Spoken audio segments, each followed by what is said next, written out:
Friends welcome to my channel. आज के बनाচ্ছি chilli chicken বানানোর জন্য আমি 400 গ্রাম এখানে চিকেন নিয়েছি। 1 टीस्पून আদা বাটা, 1 टीस्पून রসুন বাটা আর 1 टीस्पून লঙ্কার গুঁড়ো, हाफ टीस्पून গোলমরিচ আর একটুখানি 1 टीस्पून মতো সাদা তেল দিয়ে মাখিয়ে আমি 2 ঘন্টা ফ্রিজে রেখে দিয়েছিলাম। তারপর আমি এখানে দিয়েছি 3 টেবিলস্পুন কর্নফ্লাওয়ার, 2 টেবিলস্পুন ময়দা আর একটা ডিম দিয়ে আমি এটাকে ভালো করে মাখিয়ে আরও আধ ঘন্টা রেখে দেব। রেখে দেওয়ার পর তারপর আমি এই চিলি চিকেনের পকোড়াটা ভাজবো। ওখানে ডিমটা দিয়ে দিয়েছি, ডিমের খোলাটা একটু পড়ে গেছে, ডিমটা দিয়ে দিচ্ছি, দিয়ে আমি এটা ভালো করে মাখিয়ে নেব। হাতে করেই মাখাবো। মাখিয়ে আমি প্রায় এখনও আধ ঘন্টা এটাকে ভালো করে ফ্রিজেই রেখে দেবো। আর তাতে হাফ টিস্পুন কালারের জন্য আমি একটু লঙ্কার গুঁড়ো দিচ্ছি। এটা কাশ্মীরি লঙ্কার গুঁড়ো, শুধুমাত্র কালার হবে, ঝাল না। আমি এখানে আধ ঘন্টা মেখে রেখে দিয়েছিলাম। এরপর আমি এটাকে পকোড়াগুলো ভেজে নেবো। কড়াই বসিয়ে দিয়েছি, তেল গরম হয়ে গেছে, তাতে পকোড়াগুলো আমি একটা একটা করে দিয়ে দেবো।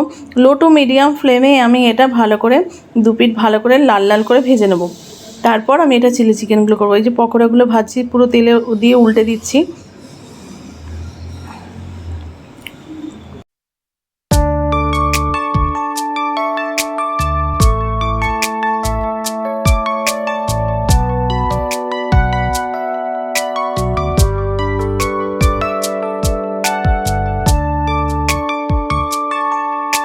পকোড়াগুলো আমার সব ভাজা হয়ে গেছে।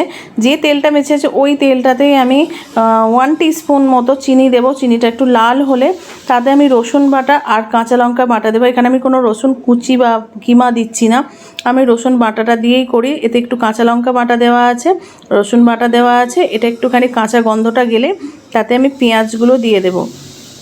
এবার আমি এতে পেঁয়াজগুলো দিয়ে দেবো। পেঁয়াজগুলো আমি কিন্তু খুলে নিইনি, কিন্তু মুখটা বেশি করে কেটে দেওয়ার জন্য তেলে ভাজতে ভাজতে ওটা পেঁয়াজগুলো একটা একটা হয়ে যাবে খুব সুন্দরভাবে। দেখো, দেখতে পাবে পেঁয়াজগুলো অটোমেটিক ছেড়ে যাচ্ছে। দেখো, সব পেঁয়াজ ছেড়ে গেছে। এরপর আমি এতে ক্যাপসিকাম দিয়ে দেবো। ক্যাপসিকাম দিয়ে ক্যাপসিকামগুলো হালকা একটু ভাজা ভাজা করব। তারপর আমি এতে একটু গোলমরিচ দিয়ে দিচ্ছি। 1 টিস্পুন মতো আমি দিচ্ছি ডার্ক সয়া সস। 1 টিস্পুন আমি দিচ্ছি red chilli sauce. Low to medium ফ্লেমেই রান্নাটা টোটালটাই হবে, এখন লো করা আছে। আর আমি এখানে 4 টেবিলস্পুন টমেটো কেচাপ দিচ্ছি, কারণ চিলি সসে টমেটো কেচাপটা একটু বেশি করে দিতে হয়, তবেই ভালো লাগে, নাহলে ভালো লাগে না। এগুলো আমি সব এবার একটু করে মাখিয়ে নেব। প্রত্যেকটা মশলাকে ভালো করে একটু কষে নেব। এবার কষা হয়ে গেছে, প্রায় আমার হয়ে গেছে। আমি স্বাদ মতো লবণ দিয়ে দিয়েছি, আগে এটা দেখানো হয়নি। এবার আমি পকোড়াগুলো সব দিয়ে দিচ্ছি। চিকেন পকোড়াগুলো দিয়ে ভালো করে আবার কষবো, যাতে প্রত্যেকটা পকোড়ার ভেতর মশলাগুলো লেগে যায় গায়ে গায়ে। তারপর আমি এতে জল দেবো।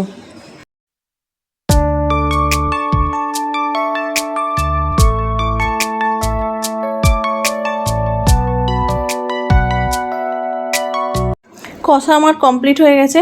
এবার যে বাটিটাতে আমি চিকেনগুলো মাখিয়ে রেখেছিলাম কর্নফ্লাওয়ার এসব দিয়ে, সেই বাটিতে জলটা ধুয়ে আমি চিলি চিকেনে দিয়ে দেবো। আমাকে তাহলে আলাদা করে কর্নফ্লাওয়ারটা দিতে হবে না, নাহলে ওই জলটাতেই কর্নফ্লাওয়ার দেওয়া আছে, যে কর্নফ্লাওয়ারটা আছে আমার ওতেই হয়ে যাবে ব্যাটারটাতে। ব্যাটারটাও নষ্ট হবে না এবং জিনিসটা ভালো টেস্টিও হবে। তো ওই জলটা দিয়ে দিলাম। আরেকটু জল দিতে হবে, আরেকটু আমি জল দেবো। গ্রেভিটা বড্ড ভীষণ মোটা লাগছে বা কম লাগছে।